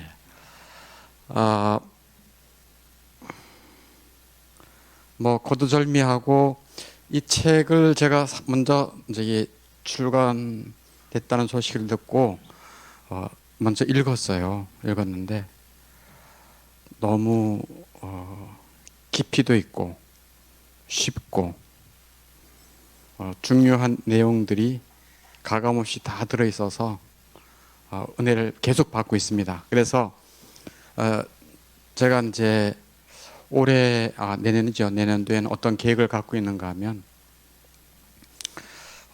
제가 이거를 신앙고백서를 다 강의하는 게 아니고 우리 이제 남자들 중에서 리더급들 한 6명을 골라 가지고 이 책을 가지고 저랑 같이 북쉐어링을 할 예정입니다. 그래서 충분히 북쉐어링 한 다음에 강사로 세울 거예요. 한 명 강사로 세워서 본인이 강의하면서 은혜도 받고 들으면서 평신도들도 이렇게 확신을 갖고 있구나 이렇게 하면서 좀 이렇게 효과적으로 이 신앙고백서가 교회 안에 뿌리를 내려서 아까 우리 목사님 말씀하신 대로 신앙이 입술의 고백만이 아니라 삶에서도 고백되어 나올 수 있는 그런 것을 꿈꾸고 있습니다. 네, 그러니까 듣는 신앙이 아니라 그래서 삶에서 입술이 변화되고 마음이 변화가 되고 가정이 변화가 되고 제가 늘 이제 강조하는 바 그런 게 있습니다. 아내가 남편 변하게 해달라고 기도하지 말고 당신이 변하게 해달라고 기도해라. 남편이 또 아내가 변하면 내가 잘할 거다 생각하지 말고 아내는 내비두고 당신이 변화되도록 해라. 그러면 부부가 변화되면 자녀가 변화된다. 우리 교회 가운데 이런 자녀가 있었어요. 엄마 아버지가 싸우지만 않으면 나는 교회 가고 싶어. 그러는 자녀가 있다는 걸 제가 듣고 너무 가슴이 아팠어요. 이게 실제구나. 그래서 신앙이라고 하는 것은 저는 확실히 믿습니다. 이 신앙고백서가 성경 66권을 총괄한 거 아니겠습니까? 네. 요리, 제가 저기 번데기 앞에서 주름 잡는 거 아니고 교리가 기묘할 중요할 중요한 성경 66권의 중요한 진리를 요약한 것. 그래서 저는 이 신앙고백서야말로 저는 부끄러운 점을 한 가지 얘기하면은 제가 목사 안수를 받을 때 제가 신대원을 나왔습니다. 그리고 사랑의 교회에서 14년을 옥하는 목사님 밑에서 14년을 부목사로 있었습니다. 근데 또 사랑의 교회에서 목사 안수 받았습니다. 목사 안수 받을 때 선서했어요. 여러분 목사 되신 분은 다 선서했겠지만 나는 웨스트민스터 신앙 고백과 대요리 소요리 문답 미 성경 66권을 총괄한 것으로 믿고 그대로 그대로 따르고 순종할 것을 맹세합니다. 그랬어요. 근데 제가 신학교 다니면서 이거를 가르침을 못 받았어요. 보수교 다닌데도. 옥하는 목사님이 얼마나 좀 귀한 분이십니까? 근데 그 교회에서도 이걸 가르침을 못 받았어요. 나중에 개척하면서 알게 됐어요. 이게 이렇게 중요한지를. 목회자와 성도와 직분자들에게. 그래서 그 다음부터는 제가 아주 목숨 걸고 이 교리를 중심으로 하고 있고요. 그래서 이렇게 귀한 책이 한국교회에 나왔다고 하는 것은 너무 복이다라고 생각해서 아주 기쁜 마음으로 이 책을 지금 사용하고 내년도에는 아주 전체적으로 사용할 예정입니다. 이상입니다.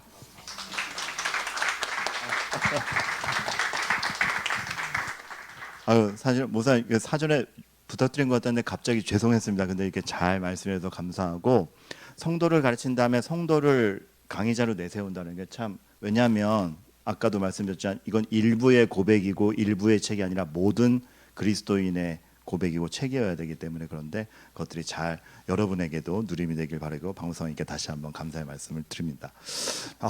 여러분 벌써 8시 20분인 거 아셨어요? 어머나 시간이 그냥 한 30분 지난 것 같은데 그렇죠?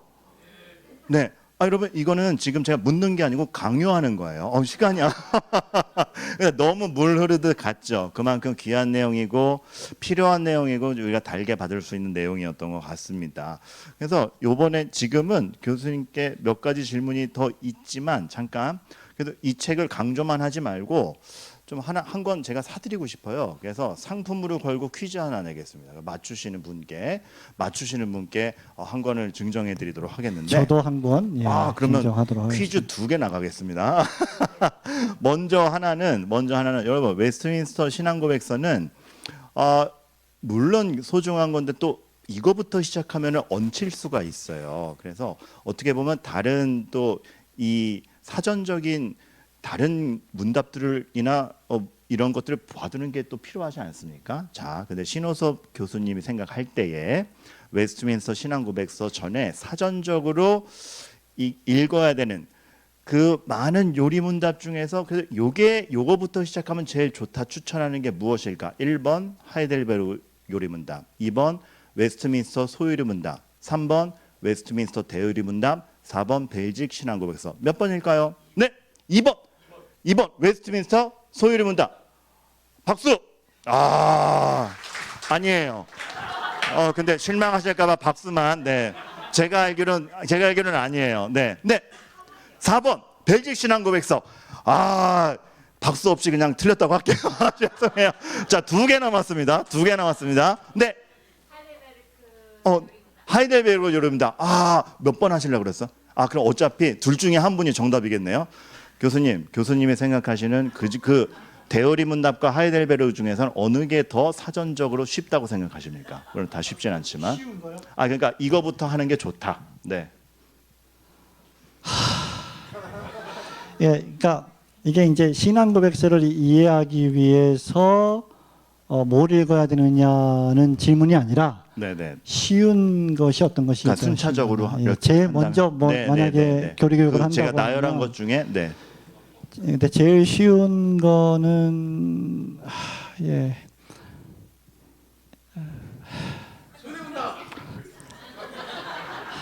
근데 사실 하이델베르크 그렇죠. 하이델베르크 요리 문답입니다. 맞죠.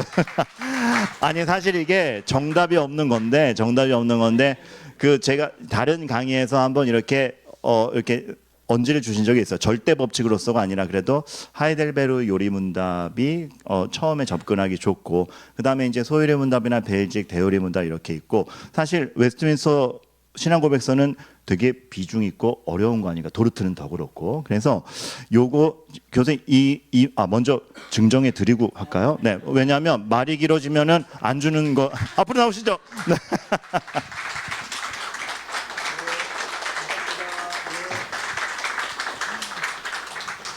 그래서 어떻게 보면 더 잘 이해하기 위해서 그리고 다른 요리 문답이나 고백서들을 어떻게 좀 읽어가면서 좀 종합을 이루면 좋을까 제언을 주시면 좋겠다는 생각에 여쭙습니다. 예, 이거는 사실은 이제 우리 목사님께서 말씀하신 게 사실은 신앙 고백서를 공부하기 위해서 읽어야 된다고 하면 공부해야 된다고 하면 대요리 문답, 소요리 문답, 대요리 문답, 신앙 고백서로 가는 게 맞아요. 왜냐하면 성경을 밝히 해설한 책이 신앙 고백서고 그 신앙 고백서를 더 밝히 교육용으로 만든 문답서들이 소요리 문답, 대요리 문답이거든요. 그러니까 신앙 고백서를 쉽게 이해하려면 소요리 문답을 시작하는 게 맞습니다. 근데 이제 질문이 가장 쉬운 그런 교리문답 공부나 교육의 시작을 무엇으로 해야 되느냐라고 하는 질문, 그 대답을 제가 이전에도 했던 기억이 나요. 그래서 일단 제일 쉬운 거, 용이한 건 하이델베르크, 그 다음에 두 번째가 소요리 문답, 세 번째가 이제 신앙고백서에서는 이제 벨직 신앙고백서, 그리고 이제 대요리 문답, 물론 대요리 문답 이제 분량이 상당하죠. 지금 우리 교회에서 이제 하고 있는데요. 그리고 이제 신앙 고백서, 제일 마지막에 다뤄야 될 게 이제 도르트 신경, 하나님의 절대하신 주권과 인간의 책임, 구원의 예정과 유기, 이 상당히 우리가 이해하기 어려운 난제들을 다루고 있기 때문에 이런 부분들은 충분한 교리들을 공부한 후에 제일 마지막에 하는 게 좋다. 이렇게 제 나름대로 좀 계획을 세워봤고요. 그렇게 계획을 이제 순서를 정한 이유 가운데 하나는 지금 아직 생존에 계신지 모르겠는데 코르넬리스 프렁크 목사님, 캐나다 개혁교회 목사님께서 우리 교회 오셔서 한번 설교하실 때 그런 질문을 받았어요. 어떤 것을 가장 먼저 공부를 해야 되느냐, 그리고 어떤 걸 제일 나중에 해야 되느냐라고 할 때 저와 비슷한 대답을 하신 적이 있습니다. 그래서 저도 그렇게 동의하고 그런 생각을 합니다.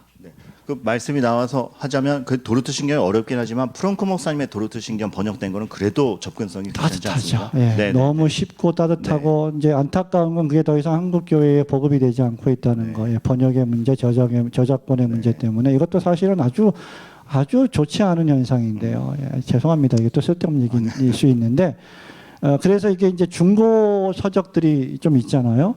그게 뭐 몇십만 원씩 이렇게 팔리는 그런 일들이 지금 벌어지고 있어서 그 책은 사실 다시 나와야 될 책이라고 생각을 합니다. 네, 네. 저에게도 한 권밖에 없습니다. 네. 네. 아, 그렇군요. 그렇군요. 그러면은 또 부산 내려가시는 분 위해서는 목사님 그럼 이제 특성 시간을 갖고 네네, 그래도 그러시죠. 누리고 가셔야 네네. 되니까 네, 그러면 그거 좋겠습니다. 아이고 네. 이게 부산 양산에서 오신 분들의 귀한 발걸음 너무 감사합니다. 부산은 저의 제2의 고향인데 목사님께서 어떻게 카톡 그 상황을 보시고 오시겠다고 말씀하셔서 저는 너무 감사하더라고요. 이게 뭐 세미나도 아니고 컨퍼런스도 아닌데 부산에서 KTX 타고 오셨다가 이제 9시 10분 기차로 가시는데 가시기 전에 특송 또 누리고 가셔야 되니까 좋겠습니다. 그게. 근데 특성으로 또 너무 귀한 분께서 오셨어요. 우리 전병건 집사님 바리톤께서는 우리 신호서 목사님의 SFC 후배기도 하고 현 카톨릭대학교 예술미디어 융합학과 교수님이시고 또 동작구 은혜교회 지휘자님이기도 하십니다. 우리 반주를 위해서 김영민님께서 또 같이 오시기도 하셨는데 우리 박수로 맞이하도록 하겠습니다. 예, 제가 지금 준비한 곡은요, 폰 구텐 메시텐이라는 찬양인데요. 이트리히 본헤퍼 목사님께서 시를 쓰셨죠. 예, 그래서 그 평온한 마음의 어떤 그런 마음으로 쓰신 시가 아니고 죽음을 앞둔 감옥에서 쓰신 시이시고요. 그는 고백이십니다. 그래서 짧게 제가 반복되는 가사 부분들은 읽고 이어서 바로 찬양을 하겠습니다. Von guten Mächten wunderbar geborgen. Erwarten wir getrost, was kommen mag. Gott ist bei uns am Abend und am Morgen. und ganz gewiss an jedem neuen Tag. 선한 능력에 의해 놀랍도록 보호받고 있는 우리는 앞으로 다가올 무엇이든 당당히 맞이할 수 있다. 하나님은 저녁에도 아침에도 우리와 함께 하시며 날마다 새로운 힘을 주십니다.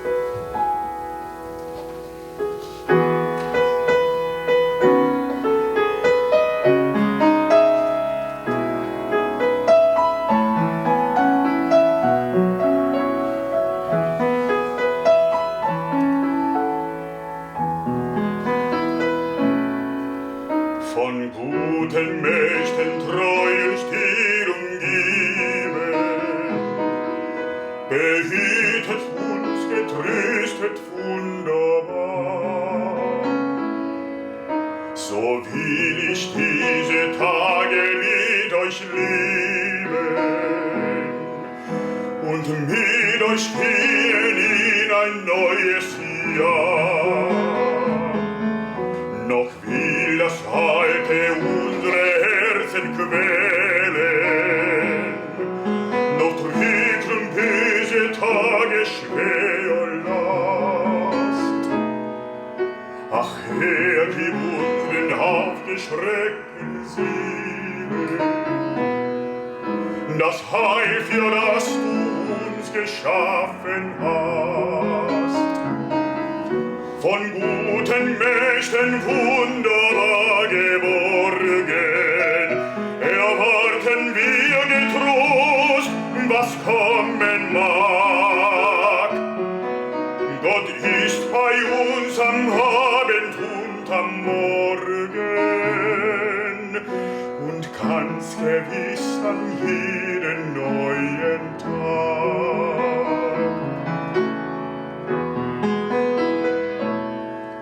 Doch willst du uns noch einmal Freude schenken an dieser Welt und hier Sonne Glanz?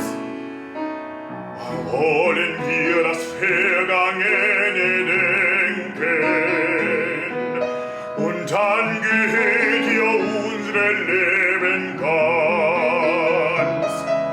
Von guten Mächten wunderbar geborgen, erwarten wir getrost an Abendtag.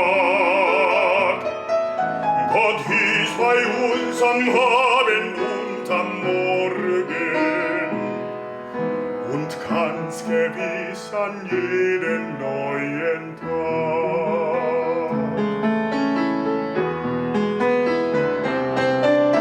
Lass warm hell die Kerzen heute flammen, die du in unsere Dunkelheit gebracht. Der Welt, die uns sieht, was sie umweitet, wir wissen es, dein Licht scheint in der Nacht. Von guten Mächten wunderbar geborgen, erwarten wir getrost an Abendmatt. Gott ist bei uns am Abend und am Morgen und ganz gewiss an jeden neuen Tag und ganz gewiss an jedem neuen Tag und ganz gewiss an jedem neuen Tag.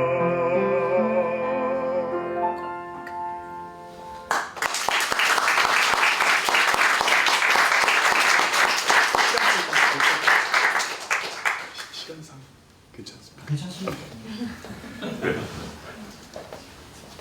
선곡에 고민을 좀 많이 했는데요. 그래도 12월이고 그리고 제가 항상 독일에서 가끔 한국에 올 때마다 목사님께서 큰 선물을 무거운 선물을 많이 주셨습니다. 책인데요. 받은 만큼 제 어깨가 오늘도 받았는데 받은 만큼 제 어깨가 더 무거워지고요.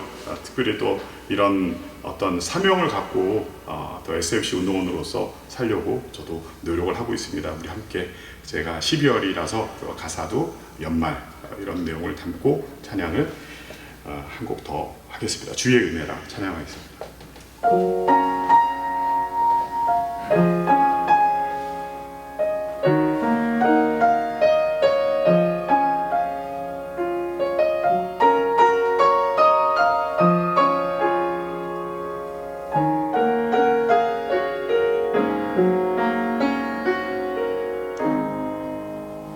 내 평생 살아온 길 뒤돌아보니 짧은 내 인생길 오직 주의 은혜라 내 평생 살아온 길 뒤돌아보니 짧은 내 인생길 오직 주의 은혜라 주의 은혜라 주의 은혜라 내 평생 살아온 길 주의 은혜라 주의 은혜라 담이 없는 사랑 달려갈 길 모두 마친 후 주 얼굴 볼 때 나는 공로 전혀 없도다 오직 주의 은혜라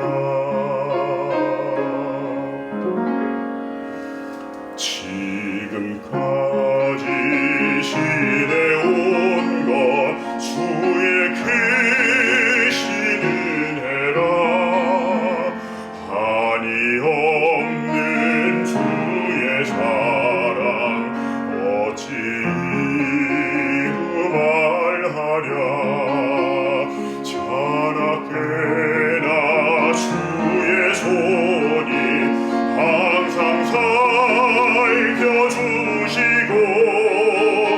모든 일을 주 안에서 형통하게 하시네 주의 은혜라 주의 은혜라 내 평생 살아온 길 주의 은혜라 주의 은혜라 담이 없는 사랑 주의 은혜라 주의 은혜라 내 평생 살아온 길 주의 은혜라 주의 은혜라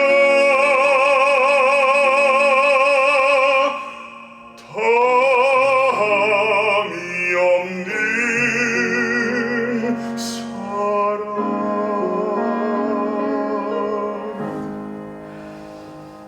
달려갈 길 모두 마친 후 주 얼굴 볼 때 나는 공로 전혀 없도다 오직 주의 은혜라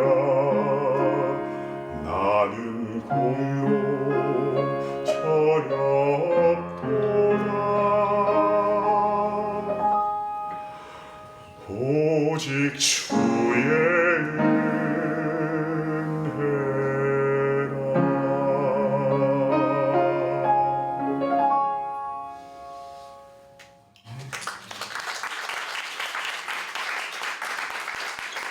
전병권 교수님 감사하고 우리 김영미 반주자님 진심으로 감사의 말씀을 드립니다. 저는 이 찬양을 들으면서 우리 전병곤 교수님은 사실은 우리 SFC 한 20년, 25년 전에 뭐 후배이기도 한데 저의 영적인 또 동역자인 이응수 목사님이 우리 SFC 동기 수양회 이렇게 뭐 학위 수양회 하면 제가 강사하고 이응수 목사님이 또 조별 교육, 조장 교육 시키는데 그때 조장이었어요.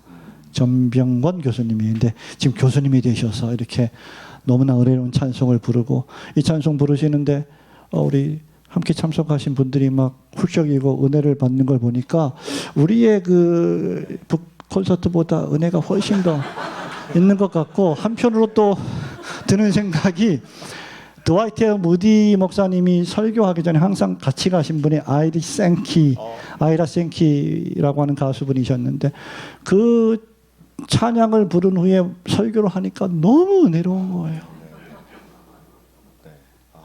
같이 다녀서 저렇게 복음을 전하고 설교하고 찬양하면 얼마나 좋을까. 예, 그런 생각을 잠시 했습니다. 예. 근데 정말 큰 감동이었고 이 정말 저 찬양과 그리고 오늘 교수님의 한마디 한마디 멘트가 우리에게 하나님을 더 체감하게 한 일들이 아닌가 생각됩니다. 그래서 정말 다 너무 이 모든 순서에 참여하신 여러분들께 감사를 드립니다. 그 아까 책을 2권 드린다고 했는데 한 분께 드렸고 사실은 제가 진행을 위해서 그거를 정답으로 한 거지 처음에 손들고 말씀해 주신 목사님의 소요리 문답이 틀린 답이라고 할 수는 없어요. 그래서 처음에 손들고 말씀하셨기 때문에 한 권 드리면 어떨까라는 좋습니다. 네, 네. 목사님 한 네. 네.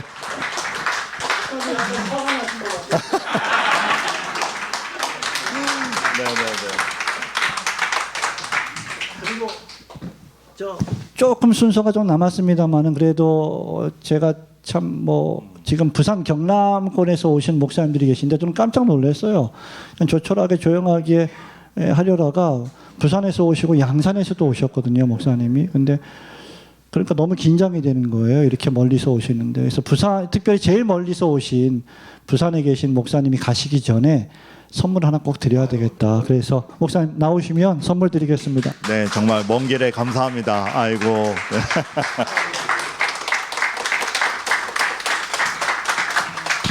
사인은 다음 기회에 한번 다시 올라오셔서 그때 받으시면 좋겠습니다. 네네. 그래서 이렇게 한 마음으로 모여주신 게 너무나 감사합니다. 네, 이제 그 마무리의 시간이 다가왔는데 먼저 광고 드리면 끝나고도 그래도 시간 되시면 다과 즐기시고 또 책 판매하고 있으니까 그거를 또 이렇게 적고 신청하고 가시면 된다고 하니까 또 여러분께서 잘 누리시고 가시면 좋겠습니다. 목사님 2가지만 더 여쭙겠습니다. 하나는 이제 마지막 마무리 멘트고 마지막 하나는 이제 그 생각이 좀 났어요. 그러니까 로이드 존스 목사님 설교 중에 그런 얘기가 나와요. 아무리 많은 경건서적을 읽어도 그거를 읽고 그 책이 우리를 성경으로 인도하지 못하면 잘못된 독서다라는 말 하나. 그리고 칼빈에게 기독교강을 왜 썼냐고 하니까 자기가 쓴 주석을 읽게 하는데 이렇게 좀 기본 지식이 된다. 그럼 주석은 왜 썼냐? 당연히 너무 성경을 읽히고 싶어서 이 말을 해요. 그런 걸 볼 때 교수님께서도 이 웨스트민스터 신앙 고백서라는 이것에 대한 충분한 그 이해와 하나님에 대한 뜨거움을 알았을 때 이 내용 자체가 성경이긴 하지만 독자들이 또 성경으로 가까이 가게 되는 것에 대해서 어떤 기대를 갖고 계시고 어떤 조언을 해주시고 싶으신지. 네, 우리 신학생들이 사실 신학교 와서 신학교 오기 전보다 성경을 안 읽거든요. 여러 가지 이유가 있을 거예요. 근데 그 중에 하나는 이제 신학교의 과제나 이 신학의 공부의 양이 너무나 크고 많기 때문에 말씀을 읽을 시간이 부족하다는 건데 사실 우리가 말씀을 잘 해설하기 위해서 그리고 그 말씀을 잘 설교하기 위해서 신학을 공부하는 거잖아요. 마찬가지로 신앙고백서, 대요리문답, 소요리문답, 베일직 신앙고백서, 하이델베르크 요리문답 이거 공부하는 이유가 뭐냐면 이 모든 것들이 성경에서 나왔기 때문에 성경을 잘 이해하기 위한 하나의 수단으로 또는 참고서로 사용을 하는 것이지 이런 것들을 읽고 공부하는 것이 우리의 성경 읽기를 대체하지는 않거든요. 근데 우리는 칼빈의 기독교 강의를 읽었고 조나단 에드워즈의 신앙과 정서를 읽고 신앙 고백서를 읽고 하면 우린 대단한 신학자가 된 것 같은 착각을 하거든요. 그러니까 이건 대단히 위험한 거라고 봐요. 그리고 아무리 많이 로이드 존스 목사님 책을 읽어도 그분은 로이드 존스가 아닙니다. 근데 로이드 존스 목사님 광팬들의 가장 큰 문제 가운데 하나가 뭐냐면 그 책들을 읽고 자기가 로이드 존스인지 착각을 해요. 로이드 존스처럼 빙의를 하죠. 그래서 전부 다 비판을 합니다. 만약에 그런 방식으로 간다면 이건 책을 잘못 읽은 거다. 이 책을 읽은 것은 우리로 하여금 우리를 창조하신 하나님 앞에 무릎 꿇게 만드는 것이고 결국은 그 길은 말씀으로 성경으로 우리를 인도하는 것이다. 이제 그런 측면에서 저는 이 책을 읽으실 때 그 안에 있는 관주 성경들이 있습니다. 근데 이 성경을 읽지 않으면 사실은 우리는 그냥 신학서적 읽는 것에 불과해요. 그래서 반드시 성경을 찾으면서 읽는 것이 큰 도움이 됩니다. 그리고 또 하나의 방법은 제가 해설한 내용을 보지 마십시오. 원문을 읽으시는 거예요. 제가 번역을 했습니다만은 제가 사역 소위 Private Interpretation Translation인데 제가 번역한 신앙고백서 1장부터 33장을 그냥 읽는 거예요. 처음에. 다 건너뛰고. 그러면 너무 은혜가 돼요. 성경이 아닌데 성경처럼 은혜가 돼요. 그래서 제가 확신하건대 이렇게 읽으시면 나중에 여러분들이 성경을 읽을 때 성경을 이해하는 그 이해도가 엄청나게 증가해 있을 것이다. 확 달라진 자신의 모습을 발견하게 될 겁니다. 제가 신학생들에게 늘 그렇게 얘기하거든요. 이 공부를 한번 하고 나면 여러분들이 성경을 대하는 태도가 달라질 것이고 성경에 대한 이해가 훨씬 성숙해질 것이다. 그래서 우리는 성경으로 가야 된다는 거죠. 참 중요한 부분인 것 같습니다. 여러분 각 주로 달려있는 성경 주소가 오히려 더 본질이라는 걸 알고 또 잘 들으시기를 바라겠습니다. 오늘 이제 마지막 멘트입니다. 이 책을 읽어갈 우리 모든 독자에게 어떤 기대가 있는지와 사실 믿음을 들고 살아간다는 게 고백과 삶의 괴리가 있어 다 힘들지 않습니까? 이 그리스도 안에서의 격려 한 말씀 해주시면 감사하겠습니다. 교회가 무엇이냐라는 생각을 많이 합니다. 종교개혁 시대의 화두는 의문의 여지 없이 구원론이었고 칭의교리였어요. 근데 오늘날의 화두는 더 이상 칭의교리가 아닙니다. 교회가 무엇이냐. 교회에 대한 고민이죠. 근데 교회는 세상이 바라보는 교회도 있고 하나님이 보시는 교회도 있고 사람이 보는 교회도 있단 말이에요. 그래서 우리는 우리의 초점을 어디에 맞출 것이냐. 결국 하나님이 보시는 교회를 맞춰야 한다. 목사도 하나님이 보시기에 기뻐하시는 목회를 하고 성도들도 하나님이 보시기에 기뻐하시는 신앙생활을 해야 한다. 단순히 예배당에 사람들을 가득 채우기 위한 목회가 아니라 성도가 몇 명이라 할지라도 그 성도가 정말 하나님을 기뻐하고 즐거워하는 대소리문답 제1번처럼 사람의 제일 되는 목적은 하나님께 영광을 돌리고 그 하나님을 영원토록 온전히 즐거워한다라고 하는 이 인간의 존재 의의와 사명을 어떻게 성취해 나갈 것인가. 그게 우리의 목적이 되어야 되잖아요. 이제 그런 측면에서 부단히 우리는 성경 중심의 신앙 고백이 필요한데 그것에 도움을 주는 책이 웨스트민스터 신앙 고백서라고 보고요. 본의 아니게 제가 한국 교회에서 지금 벨직 신앙 고백서 해설을 설교로 썼고요. 최근에 웨스트민스터 소요리 문답 해설을 또 썼고 그리고 이제 신앙 고백서를 썼고 하이델베르크 요리 문답이 나올 겁니다. 그리고 대요리 문답 지금 우리 교회에서 6주째 하고 있거든요. 우리 성도님들 계시지만 힘들어요. 쉽지 않습니다. 공부하는 게. 근데 그게 너무 은혜로운 거예요. 그게 필요한 거예요. 고기를 먹는 어려움이 있지만 고기를 먹으면서 건강해지는 것을 배우고 있어요. 성도님들이. 그래서 그것도 나올 거예요. 본의 아니게. 그러다 보니까 이제 외민 표준 문서 또 이제 네덜란드 개혁교회 문서를 다 쓸 것 같아요. 6개를. 도트 신경 해설을 할 수 있을지 모르겠습니다만은 아마 몇 년 후에는 하지 않을까. 그럼 이렇게 한국 교회의 이 6개의 유산을 남기는 것이 저에게 부과된 사명이지 않을까. 그래서 여러분들께서 이렇게 이런 자리가 또 앞으로 있을 것 같아요. 그러면 좀 와주시고 같이 또 고민해 주시고 기뻐해 주시고 공감해 주시면 저도 위로를 받고 또 이렇게 우리가 이 좁은 길이지만 하나님을 기쁘시게 하는 이 길을 걸어가는 분들이 목사님들도 계시고 신학생들도 있고 다른 교회 성도님들도 계시구나라고 하는 것을 보고 위로를 받고 용기를 얻을 수 있을 것 같습니다. 그래서 우리가 좁은 길이지만 이 길을 꿋꿋하게 힘차게 한 걸음씩 걸어 가십시다라는 그런 권면의 말씀을 드리고 싶습니다.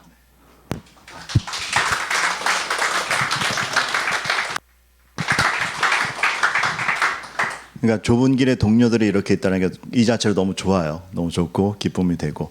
여러분 오늘 단지 책 소개 시간이 아니라 여러 가지 신앙의 전반적인 여정과 또 하나님을 향해 가는 길을 살펴보셨는 길이 되시기를 바라겠습니다. 여러 가지 또 집필 계획도 있으시니까 우리 신호선 목사님이 정말 앞으로도 본인의 사명을 다 할 수 있도록 여러분 정말 기도 많이 부탁을 드리고 여러분들도 정말 이 믿음의 고백 가운데에서 나아가는 신앙 여정에 하나님의 은혜가 있고 여러분의 뜨거운 고백이 있기를 바라면서 오늘의 모든 순서 이 자리를 허락하신 하나님께 감사하면서 서로 격려하는 마음으로 박수치며 마무리하도록 하겠습니다. 감사합니다. 네. 우리 먼 길 와주신 분들 너무 감사하고 또 함께 협력해 주신 우리 성도님들 감사하고요. 특별히 마치는데 우리가 기도로 좀 마쳤으면 좋겠는데 우리 이음수 목사님 오셔서 기도해 주시고 마치면 좋겠습니다. 예, 목사님 나오십시오. 예, 나오셔서 저의 주님 오실 때까지 같이 갈 영혼의 소울메이트 같은 서로 이제 먼저 죽으면 장례식 치러주기로 했습니다. 우리 이 목사님 기도해 주시면 좋겠습니다.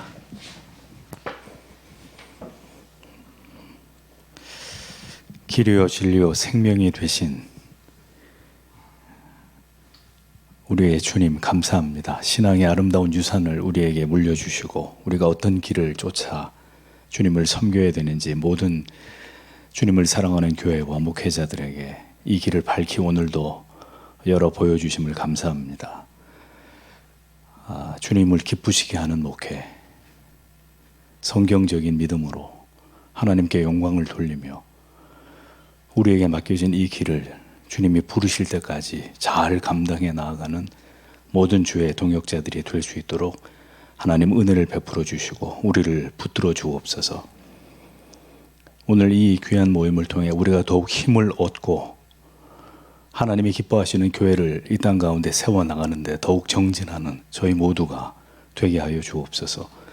한국교회를 섬기기 위해 이 피땀으로 집필한 우리 신호선 목사님과 섬기시는 올곧은 교회 위에 하나님이 축복해 주시고 이 마지막 때에 주께서 맡기신 귀한 사명 잘 감당할 수 있도록 하나님 붙들어 주옵소서. 오늘 함께한 모든 목사님들과 또 우리 신학생들과 또 모든 성도님들에게 하나님을 더욱 뜨겁게 사랑할 수 있는 마음을 허락하여 주옵소서. 돌아오는 발걸음도 하나님 지켜주시고 다시 만날 때까지 하나님 평강 가운데 거하도록 하나님께서 우리와 함께하여 주시기를 바라오며 예수님 이름으로 기도합니다. 아멘.